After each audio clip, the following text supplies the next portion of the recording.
Eu vou fazer uma pequena apresentação sobre o tema, sobre o conteúdo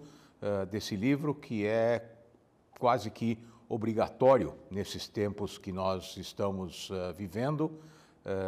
de uma guinada à direita de boa parte dos países do mundo, que inclui uma boa dose de racismo, xenofobia, e que são elementos que, quando não diretamente acompanhados, sempre precedem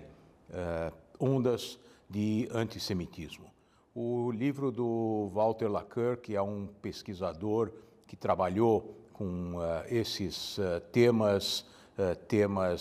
relacionados ao terrorismo e às implicações sobre a discriminação, utilizando o terrorismo como um instrumento, se tornaram basicamente bibliografia corriqueira dos cursos de relações internacionais. E esse livro, apesar de ter sido publicado, do original ter sido publicado em 2006, praticamente uma década e meia depois, ainda é muito atual, porque esse problema somente vem se intensificando, e uma das principais qualidades desse texto é trazer um panorama histórico bastante completo, bastante abrangente, que, portanto, só precisa depois ser atualizado a cada momento, e essa foi a ideia de fazer um prefácio para a edição brasileira, que de alguma forma complementasse uma lacuna desses anos que estavam faltando desde a publicação do original. O antissemitismo, obviamente, não é uma questão só contemporânea, ela existe não só desde que existem judeus no mundo, mas podemos dizer que ela inclusive é um problema que precede a existência dos judeus como um povo. Quando nós olhamos para os relatos bíblicos das relações entre os primeiros descendentes de Abraão, que podem ser considerados os judeus antes da formação do povo judeu, nós já temos relatos da discriminação que essa família sofreu nos locais onde eles viveram. E, obviamente, depois, se avançamos no decorrer das várias eras da existência do povo judeu, vamos ter a escravização dos judeus no Egito, a diáspora judaica na Babilônia, que são todos eventos que, de alguma forma, estão vinculados à discriminação de uma população pelo fato de terem se tornado uma cultura monoteísta, adquirido determinados costumes e determinadas práticas que os diferenciavam de outros povos no seio dos quais essa população vivia, e que, de alguma forma, garantiu a preservação dessa cultura e desses costumes. Então, o conceito de povo judeu garantiu a preservação da cultura e dos costumes, enquanto que a preservação da cultura e dos costumes garantiu que esse povo pudesse se manter com uma identidade até os dias de hoje. Se nós olharmos para o período mais recente, e aí podemos chamar de recente os últimos 2000 anos, nós vamos ter uma intensificação desse processo de definição do antissemitismo como algo que afeta essa população diferenciada, se intensificando no período da ocupação grega na região dominada pelos judeus na costa do Mediterrâneo, que depois vai dar lugar a uma repressão por parte dos romanos, que culmina com o surgimento do cristianismo e a expulsão dos judeus daquela região, a dispersão dos judeus e o surgimento de uma diáspora judaica. Então, se nós temos, num primeiro momento histórico, a expulsão dos judeus do seu reino, com a conquista babilônica e a criação de uma comunidade judaica que vai se estabelecer na Babilônia, até o resgate por parte do rei Ciro da Pérsia, que derrota os babilônios e permite que os judeus voltem à sua terra ancestral. Numa segunda etapa de exílio, nós temos a dispersão dos judeus e a criação de uma diáspora judaica, que só vai ser revertida 2000 anos depois com a criação do Estado de Israel. E essa existência de uma comunidade judaica dispersa principalmente pela Europa, dominada pelos romanos e discriminada por causa dos seus costumes, vai se aprofundar, essa discriminação vai se aprofundar com a disseminação do cristianismo e a adoção do cristianismo pelo Império Romano no século IV. Os instrumentos para essa discriminação contra os judeus, que recebeu a denominação de antissemitismo, ela vai se dar basicamente em dois níveis, num nível social e num nível econômico. No nível social, nós podemos incluir o aspecto religioso. Os judeus eram aqueles que não aceitaram Jesus como o Messias. Portanto, havia uma imposição de uma ideia que os judeus teimosamente se recusaram em aceitar e continuavam a acreditar naqueles valores que levaram à formação do povo judeu. Os cristãos, por seu lado, adotaram uma infinidade de costumes judaicos, mas fizeram questão também de se diferenciar através dos costumes. Então, se os judeus praticavam a circuncisão, os cristãos proibiam a circuncisão. Se os judeus cobriam a cabeça ao entrar no seu templo, os cristãos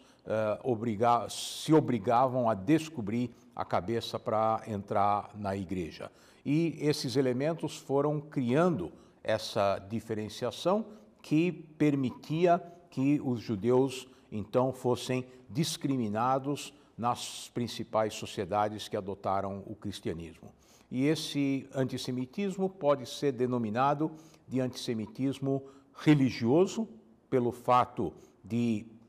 colocar o ônus sobre a população judaica no elemento do não reconhecimento de Jesus como o Messias, por um lado, e por outro, pela responsabilidade que foi inculcada aos judeus pela morte de Jesus. Então, não só os judeus deveriam ser punidos por não terem aceitado Jesus como Messias, mas também pelo fato de terem sido os responsáveis pela sua morte. A discussão em relação ao detalhe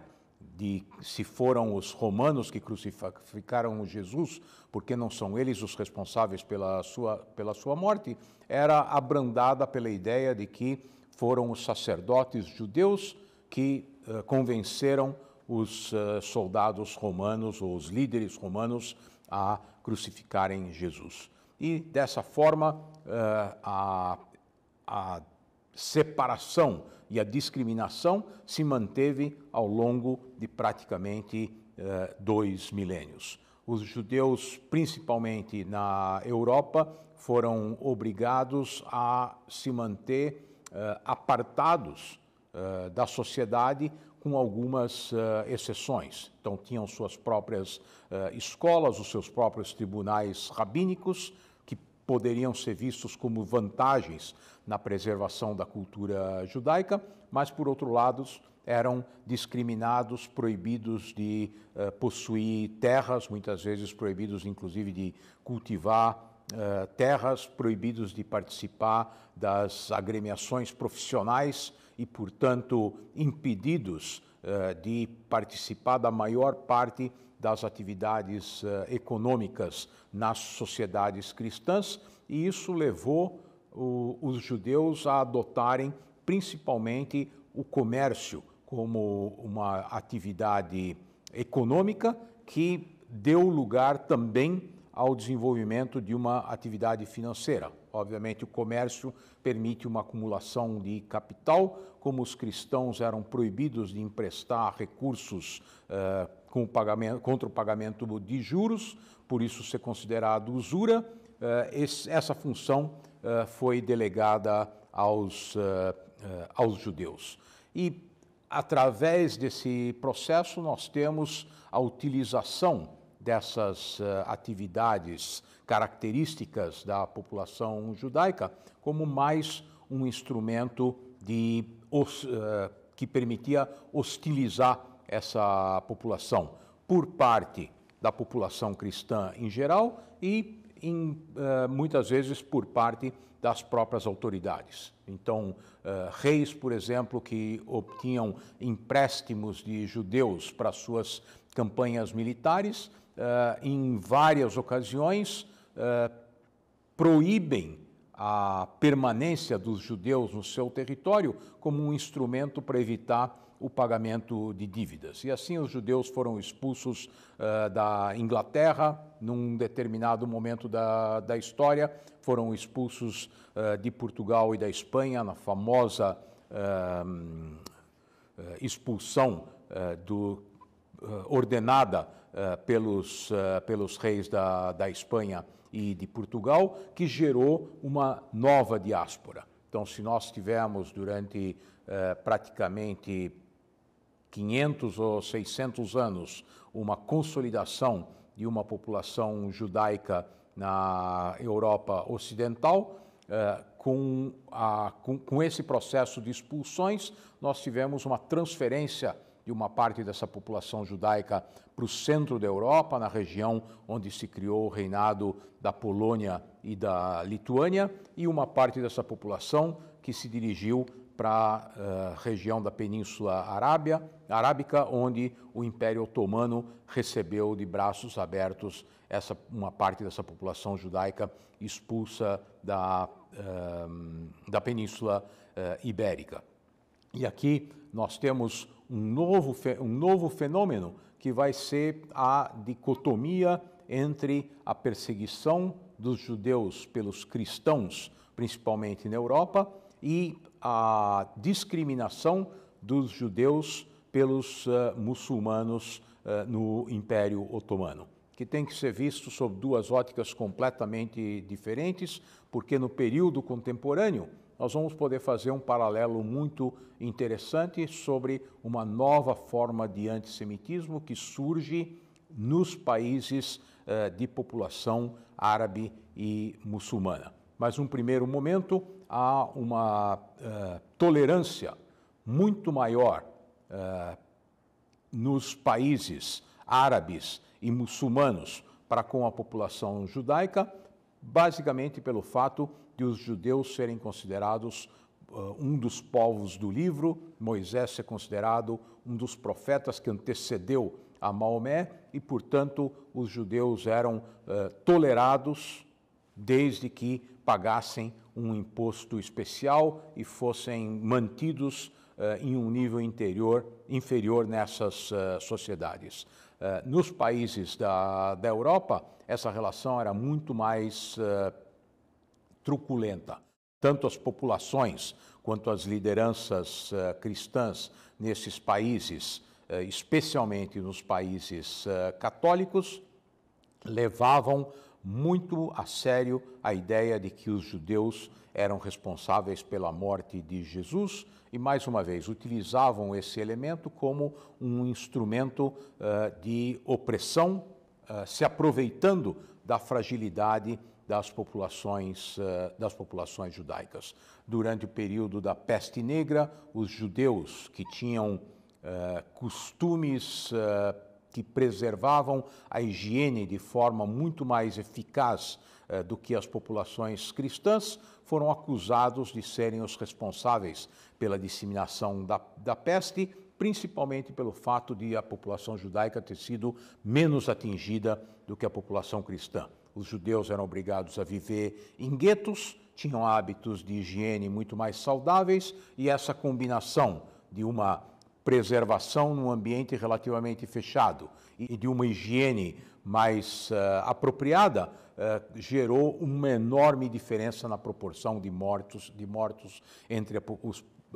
membros da população cristã e os da população judaica, o que levou então a uma acusação de que os judeus eram responsáveis pela peste, causando enormes massacres. Durante o período das cruzadas, são notórios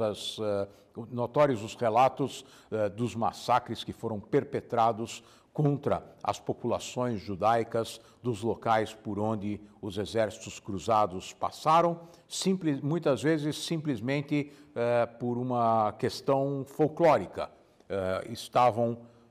a caminho da Terra Santa para liberar os locais cristãos sagrados do domínio muçulmano, então no caminho era parte dessa missão também massacrar os judeus infiéis que haviam sido responsáveis pela morte de Jesus. Ao longo dos séculos, essa ideia vai se aprofundando com o acréscimo de novos elementos. Então, os judeus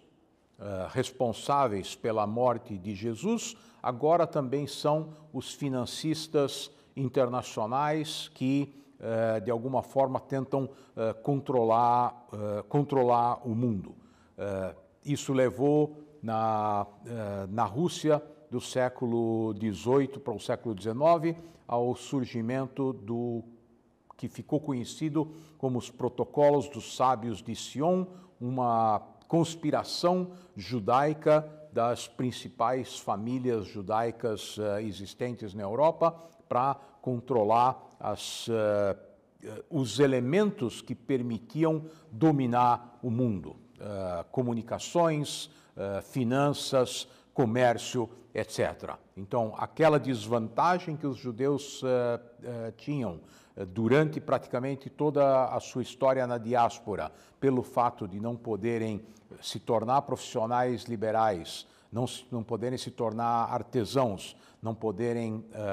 ter acesso à terra, passa a ser um elemento que permite a sua acusação como controladores daqueles elementos que permitem dominar o cenário internacional. Quando chegamos mais próximos do século XX, temos o período das grandes revoluções que, mais uma vez, vão acusar os judeus de serem responsáveis pelas principais transformações que cobram um preço das populações mais desfavorecidas. Então, aqueles judeus que não eram, a quem não era permitido se tornar artesãos, vão se tornar os grandes industriais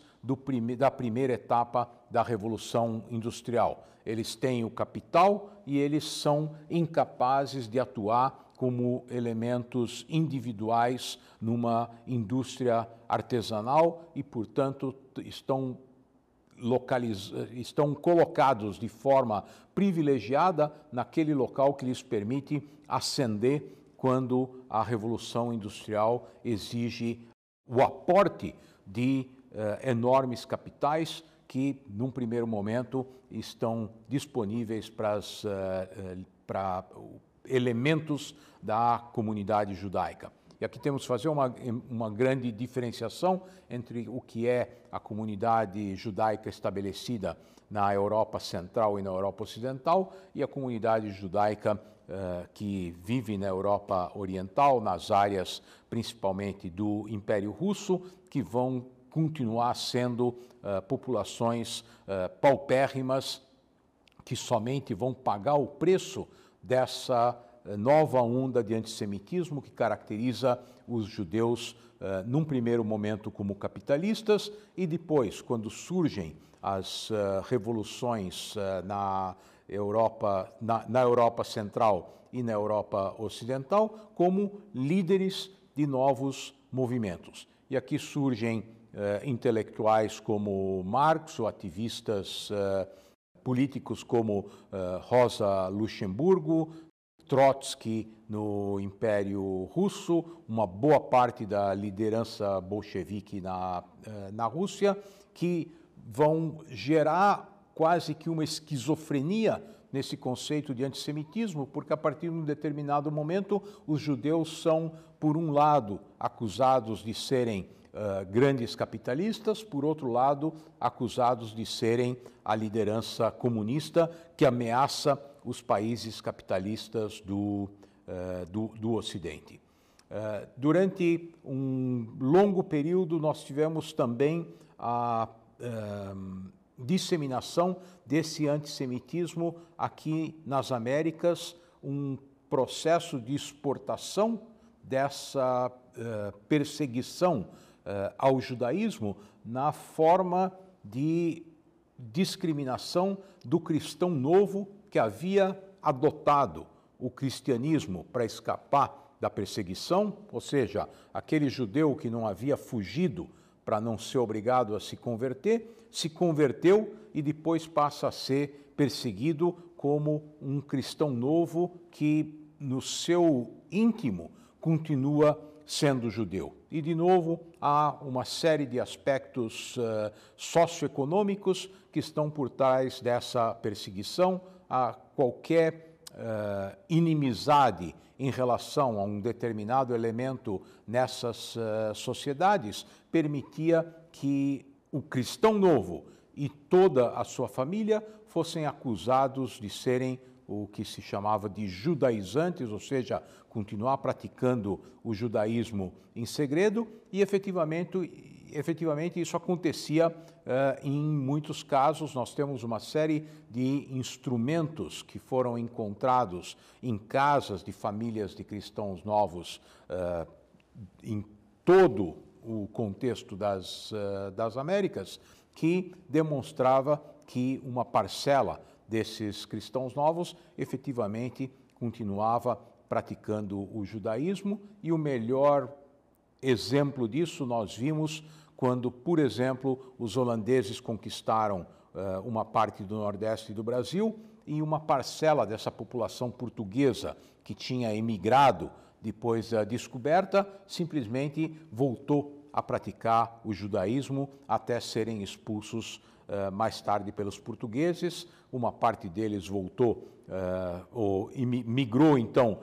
para a Holanda quando os holandeses se retiraram, uma parte foi para as colônias holandesas no Caribe, e inclusive alguns deles chegaram até Nova Amsterdã, que mais tarde se transformou em Nova York, com raízes totalmente judaicas. Esse antissemitismo religioso, que supostamente poderia ter sido eliminado ou contornado através da conversão, no começo do século XX dá origem a um novo tipo de antissemitismo, que é o antissemitismo racial, que surge como uma ideia que se opõe à possibilidade de mudança de credo. Então, o judeu já não pode se transformar num cidadão comum, aceito pela sociedade, ele não pode se assimilar como fez na Europa do século XVIII e XIX para ascender socialmente, porque o problema agora é visto como uma questão racial. O sangue judeu não pode ser modificado, e se houver uma interação entre essa população judaica e a população ariana não judaica, a população ariana tende a se contaminar e a eliminar a possibilidade de preservação dos seus descendentes. E é isso que está por trás da ideia da eugenia nazista, num primeiro momento eliminando elementos defeituosos da sociedade, fisicamente defeituosos da sociedade, mas disseminando a ideia de que os judeus são um germe que pode contaminar a população ariana na Europa. Então surgem no conceito nazista de divisão da população europeia, os arianos,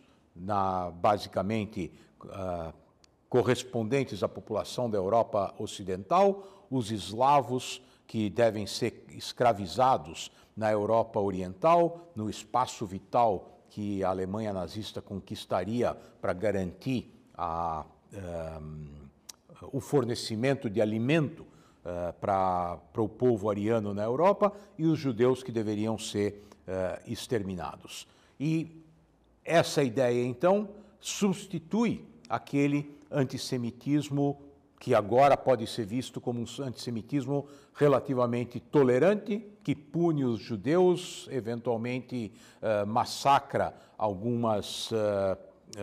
setores da população judaica, mas agora visa exterminar o povo judeu como um todo. Nós sabemos o que aconteceu durante o Holocausto, e essa lição deveria ser uma lição aprendida pela humanidade para o futuro, que infelizmente não teve o resultado que se esperava. Se nós olhamos para a história dos genocídios no século XX, nós temos, infelizmente, depois do Holocausto, uma série de episódios que mostram que esse antissemitismo, de alguma forma, permeou os países ou as potências que surgiram no século XX, ou se consolidaram no século XX, e que repetiram, ainda que não com a intensidade do Holocausto, genocídios perpetrados sem que o mundo realizasse qualquer intervenção. E no período pós-guerra, nós temos uma consolidação desse antissemitismo, inclusive em países que deixaram de ter população judaica. Então, uma Polônia pós-guerra, onde a população judaica foi praticamente eliminada, 90% dos judeus da Polônia foram assassinados pelos nazistas, e o restante da população depois progressivamente abandonou o país, especialmente depois da criação do Estado de Israel. Nós ainda temos um antissemitismo latente, extremamente intenso. Países como o Paquistão, por exemplo, que não tem população judaica nenhuma, refletem um antissemitismo extremamente presente em todas as camadas da população. Um país como o Japão, por exemplo, que praticamente não tem população judaica, nunca teve população judaica significativa, quando se fazem pesquisas de opinião a respeito do antissemitismo, se identifica um antissemitismo que pode ser caracterizado como alguma xenofobia da população japonesa, mas que tem uma característica muito específica. E depois da criação do Estado de Israel, nós temos o surgimento de uma nova modalidade, que é o denominado antisionismo, que pode ser considerado um antissemitismo com uma outra capa, com uma outra apresentação. Então, pode ser politicamente incorreto ser antissemita, mas eu posso ser antisionista, posso me opor à existência do Estado de Israel, ainda que isso seja uma postura única para qualquer um dos países do mundo. Nós nunca ouvimos falar de ninguém que se opõe à existência do Brasil, à existência da Argentina, ou à existência da Coreia do Norte, ou de qualquer outro país que seja, mas há um movimento muito significativo de populações ou grupos que se opõem à existência do Estado de Israel. Acreditam que o Estado de Israel não é legítimo, que o povo judeu não tem direito à autodeterminação, como tiveram os poloneses, os romenos, os húngaros e uma série de outras populações na Europa Central depois da Primeira Guerra Mundial, como tiveram as várias populações árabes que criaram seus estados nacionais depois da Primeira Guerra Mundial, no contexto dos mandatos inglês e francês. Então, a ideia de que esse antisionismo, de alguma forma, legitima e justifica um antissemitismo que não precisa agora ser dirigido especificamente a populações judaicas, mas pode ser dirigido à ideia da negação da autodeterminação do povo judeu, é a nova cara desse antissemitismo histórico que passou, portanto, por essas etapas de uma definição religiosa do ódio aos judeus para uma proposta de rejeição racial de toda a população com o objetivo de exterminá-la e que agora se transforma numa ideia de rejeição de um conceito nacional, onde, obviamente, a maior parte da população de Israel é composta por judeus e um país como o Irã, que vai em direção à aquisição de um arsenal nuclear, prega abertamente a destruição do país. Mais uma vez, um conceito inédito no sistema internacional. Se nós olharmos para o que está acontecendo agora na Ucrânia, por exemplo, nós temos a proposta por parte da Rússia de destruir a Ucrânia, incorporar a Ucrânia ao Estado russo, mas acompanhado de uma reação internacional que se opõe aberta e diretamente a essa proposta dos russos. No caso de Israel, nós não temos esse engajamento internacional, nem essa proposição dos países membros das Nações Unidas e da própria organização de se opor a essa proposta antisionista de, eventualmente, eliminar o Estado de Israel. E essa é a situação nos dias de hoje, que tende a piorar com um aumento da intensificação da xenofobia na maior parte dos países do mundo. Não faltam exemplos de outros casos de perseguições em vários países, especialmente na Ásia mais recentemente, e que, infelizmente, só tende a se agravar.